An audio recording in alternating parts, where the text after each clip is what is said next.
Hola mis queridos amigos, nuevamente con ustedes, su doctor Tira, el que ronca en esta negra noche neoliberal latinoamericana, sudamericana, ecuatoriana. Hoy que estamos viviendo y saboreando, como se dice, en carne propia, los sufrimientos del pueblo chileno, que se ha traducido fundamentalmente en este sufrimiento de los estudiantes, que antes de poder ya ejercer su práctica profesional, están endeudados hasta la coronilla. No puede ser posible que la educación sea un negocio y una forma de explotación humana, donde el endeudamiento, que es una forma moderna del concertaje que tuvimos en la época de los españoles, en que las deudas pasaban de padres a hijos, de hijos a abuelos, y así de generación en generación, hoy se haya apropiado de la vida de los latinoamericanos. Esto de que, además de que estudias, cuando terminas de estudiar, ni siquiera consigues trabajo, nos lleva a pensar en lo que está pasando. Podemos señalar entonces que el modelo educativo que se está desarrollando y aplicando en América Latina no solo que no enseña lo más importante, sino que no vincula al estudiante, al trabajo y a lo que le gustaría hacer por el resto de su vida.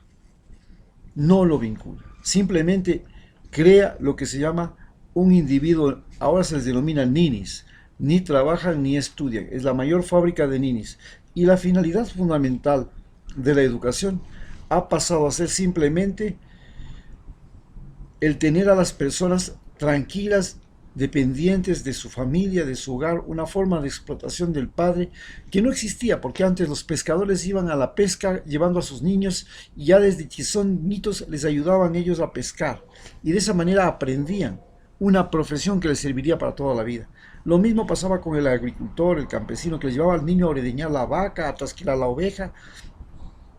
a vacunar las aves, en fin, todo eso ahora ya no existe, se le enseña a los muchachos álgebra, trigonometría, historia del mundo, los presidentes de los Estados Unidos y finalmente, cuando están en la calle, se les llama a dar un examen y ese examen tienen que saber un montón de cosas que en su vida pueden entender para qué mismo les va a servir. Pero lo más importante es que la misma educación, especialmente en Ecuador, cuando tenemos un presidente que no ha sido honesto, que ha sido un mentiroso, que no ha sido valiente, que ha sido traidor, ha institucionalizado la deshonestidad, la traición y la mentira desde la forma de desempeñarse del médico, del profesor, hasta el estudiante. Si hubiera que comenzar a reformar y reformular la educación, tendríamos que pensar seriamente que lo primero que un joven, un niño tiene que aprender es a ser honestamente valiente, a vivir la honestidad con valentía, no a venir la honestidad sin valentía o la deshonestidad. Tampoco se puede enseñar que la traición y el engaño que han sido institucionalizados a través de la educación, donde los chicos copian, donde los chicos engañan, donde los chicos mienten y se mienten a sí mismos, diciendo que saben lo que no saben, pero estudiando no por saber, sino por la calificación. Un gran problema que yo lo vi en la Universidad Central. Llevé voluntarios allá a dar clases de inglés. Eran fundamentalmente unas prácticas de inglés para los estudiantes de turismo ecológico. Y lo que resultaba es que comenzamos con muchos y después ya no teníamos estudiantes.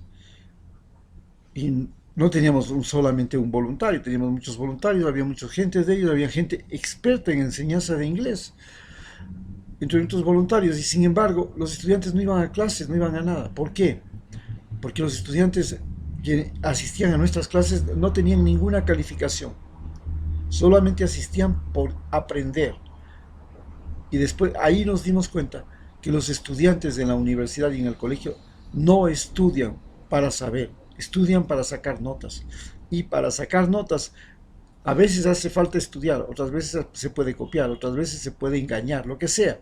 Lo importante no es saber, lo importante es la nota. Este es uno de los graves errores de la formación educativa que vivimos en el Ecuador.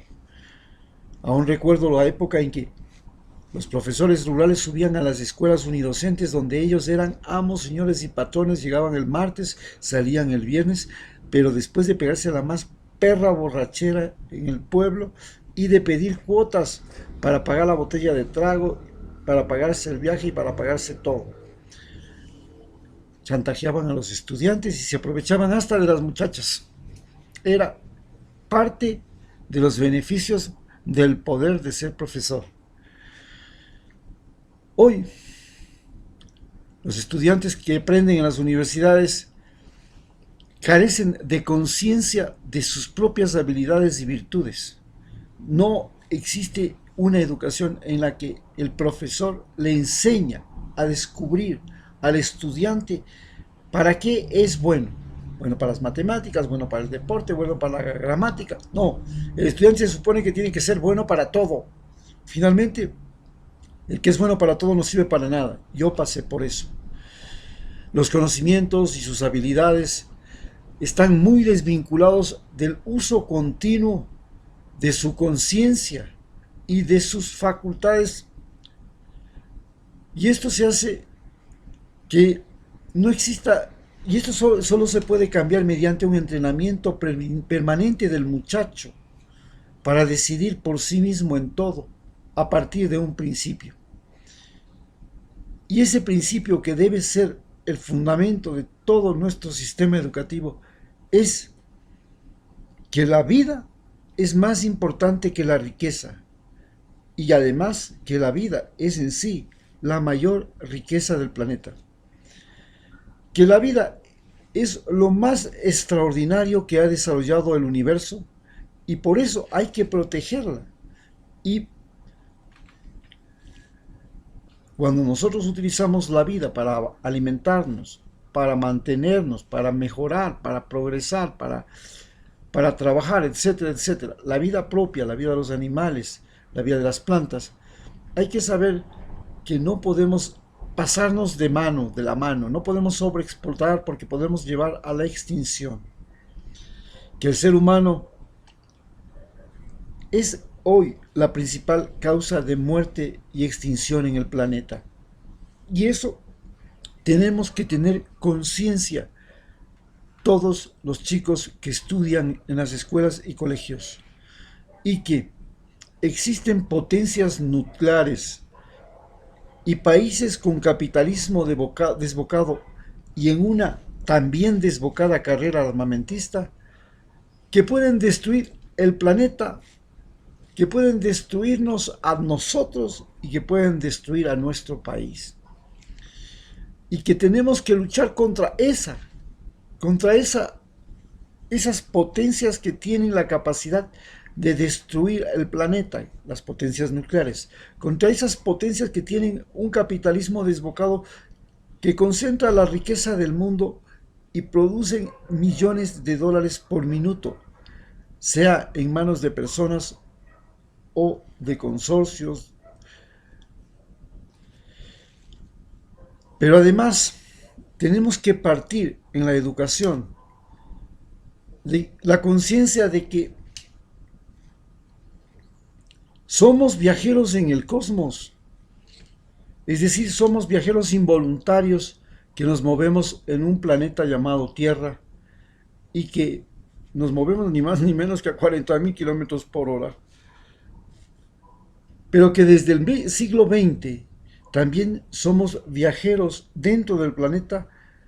que pueden decidir por sí mismo en todo,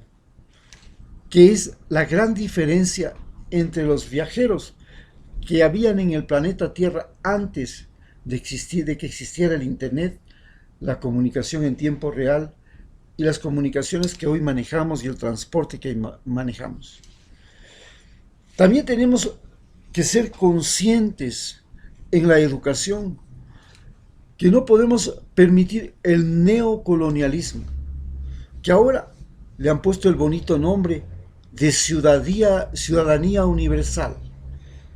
Antes a la ciudadanía universal le llamaron cristiandad, cuando fuimos parte de Europa como una colonia española. Y este continente, cuando fuimos en colonia, ellos se apropiaron en nuestro continente de todas las riquezas naturales, de la vida, del trabajo humano, no solamente en nuestros países, sino en otros reinos, imperios y continentes. Pero ahora las potencias mundiales pretenden además apropiarse de la biodiversidad, de las áreas silvestres o marinas, de la información genética, de las ciencias biológicas, de la comunicación humana mediante los medios masivos, como la Internet, las ciencias sociales, incluso del espacio. Y estamos hablando del espacio terrestre y el espacio sideral. Ellos están apropiándose del aire, del agua, del suelo y de todos los materiales, como lo vemos en Chile, que llegaron a apropiarse hasta del agua que toman todos los ciudadanos chilenos. También se están apropiando del desarrollo urbano, de la vivienda, del transporte, incluso gracias a las ingenierías químicas, de la calidad del aire que respiramos, de la radiación que recibimos, del agua que tomamos. Y el problema de todas estas formas de apropiación neocolonial es que han dado origen al llamado capitalismo desbocado, que permite a personas o corporaciones ganar millones de dólares por minuto, mientras el planeta vive la extinción masiva, las olas migratorias, las guerras comerciales, las guerras mediáticas como la de CNN, las guerras armadas, el cambio climático y las nuevas formas de violencia interpersonal. En nuestra educación no nos planteamos una forma de oposición al denominado concepto de ciudadano nacional o de ciudadano global, porque no tomamos conciencia que el ciudadano nacional es el individuo que tiene deberes y derechos que le da el gobernante de turno o la potencia mundial que impone o influye en el gobierno local. En cambio, el ciudadano universal, que por lo generalmente es una persona de una potencia como Estados Unidos o los países ricos, o alguien que obtuvo residencia en un país rico, o dinero suficiente y tiempo, salud para viajar por el mundo, y que puede, gracias a su visa, a sus ingresos económicos, a la influencia de su país en otros países, a los acuerdos nacionales e internacionales, o binacionales, o multinacionales, en fin, a la visa de la que dispone, que le permite gozar o vivir en un país diferente al suyo. En definitiva, ser ciudadano universal es el que puede vivir, incluso fuera del planeta Tierra, como un privilegiado, no el que vive un derecho, porque por los derechos no se paga, y por los privilegios sí. Ecuador vive nuevas formas de robo de estos conquistadores neocoloniales. Este robo, por ejemplo, es el robo científico o robo mediático. En el robo mediático, ellos crean noticias y venden noticias. En el robo científico crean conocimientos o roban conocimientos ancestrales, producen grandes estudios para universidades y ganan millones por transmitir esa información a sus estudiantes, gobiernos o usar de mil maneras esa información. Estas formas de robo superan en algunos casos al robo industrial, al robo comercial, que se desarrolla sobre todo en el siglo XX. Por ejemplo, es el robo de las patentes. Yo mismo viví eso. Investigué una planta medicinal. La llevé a la Universidad de Heidelberg gracias a la cooperación alemana, a la Universidad de Hamburgo. Y una vez que estuvieron allá, me dijeron, nosotros le damos los resultados, pero nosotros somos dueños de la propiedad. Usted puede seguir siendo dueño de la propiedad intelectual porque antes de eso les hice firmar una cláusula en la embajada alemana mediante la cual yo iba a ser dueño de la propiedad intelectual. Pero ellos inventaron un nuevo término. Eran dueños de la propiedad de uso de esa planta medicinal. Tuve, por suerte, guardé uno de los detalles que no les permitió aprovecharse de esa planta medicinal, sino ya tuvieran una industria montada en este país. Hoy, para controlar a los países pobres, se usa la excusa del cambio climático, el libre comercio, el crecimiento económico, como lo revelan los incendios de la Amazonía, las olas migratorias en Centro y Sudamérica, las protestas en Ecuador, Perú, Chile, Bolivia, Argentina, Brasil, Venezuela o Nicaragua. Ecotrackers recuerda, la fundación con la que yo trabajo, que en el año 2000 hasta el 2008 recibió extranjeros que, a más de enseñarles español, les enseñó cómo ganar reconocimientos profesionales con lo que hay en Ecuador, hasta que fue víctima del robo del know-how o propiedad intelectual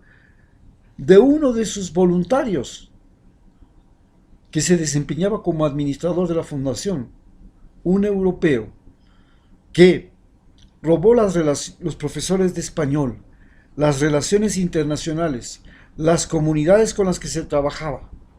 Era un neocolonialista europeo que hoy lucra con la ayuda internacional,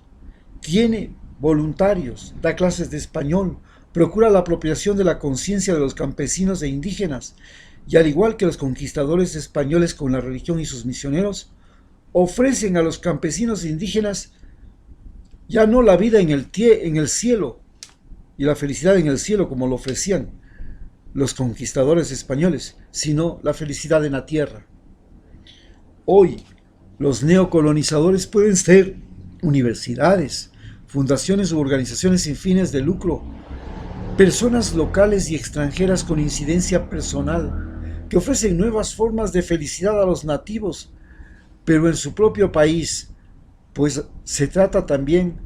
de ser un freno migratorio, ya que permiten a los extranjeros, como personas naturales o personas jurídicas, vivir y ganar dinero en el país en el que visitan, pero procuran que los locales no vayan a los países de los que ellos provienen. Y así, ellos tratan de ser más poderosos, lo que llamamos ahora influyentes. Finalmente, gracias al sistema educativo que vivimos, los gobiernos extranjeros quieren apropiarse de saberes, quieren estudiar plantas, animales, la geografía, la historia,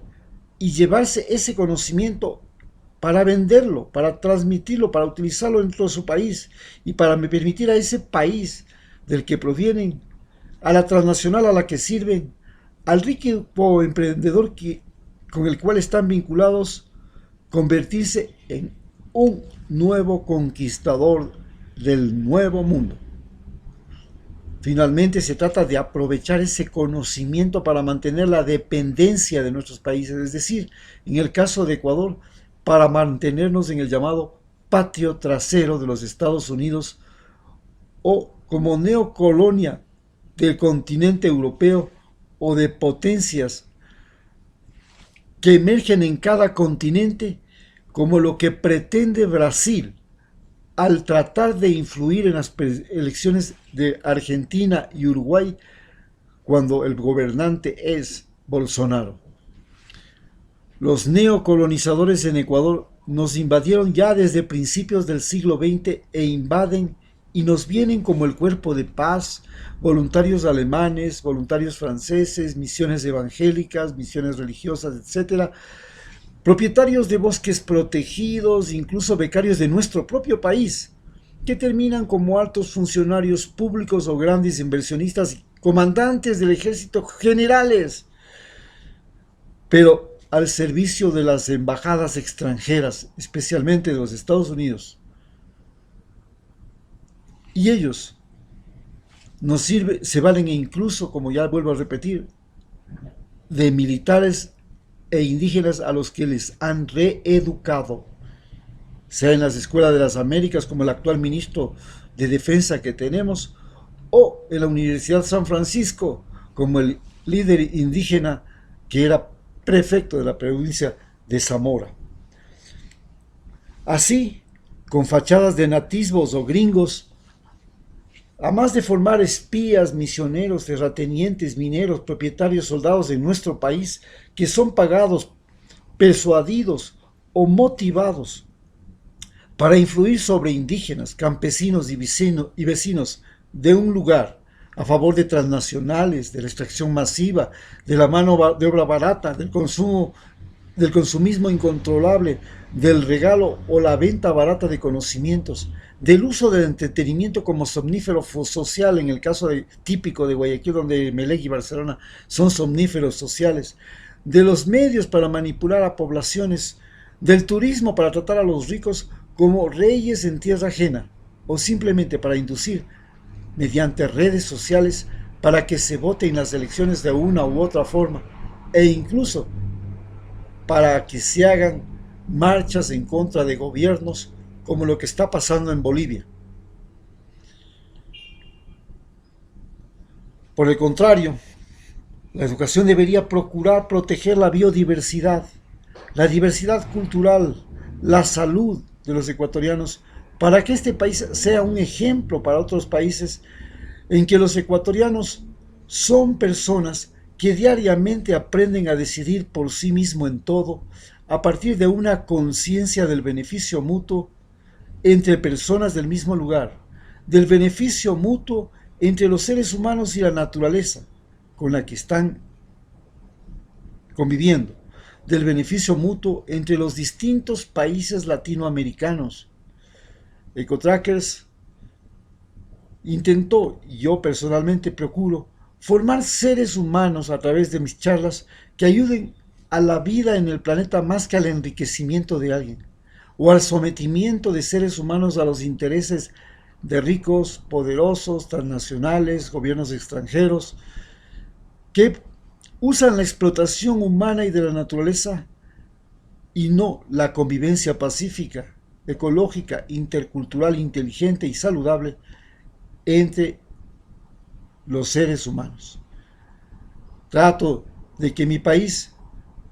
se enfrente y reclame la necesidad del desarme nuclear, y para eso tenemos que unirnos a todos los gobiernos que están en contra de los países que poseen armas nucleares y a gobiernos que generan la extinción de especies solamente para obtener cuantiosas ganancias. Los países tenemos que oponernos a esas corporaciones que concentran millones de dólares y obligarles a reducir sus ingresos y a la redistribuir sus ganancias, oponernos al peligro de las guerras, al cambio climático y forzar, como vuelvo a repetir, la redistribución de las ganancias para proteger la vida en el planeta y la vida humana dentro y fuera de él. Muchas gracias.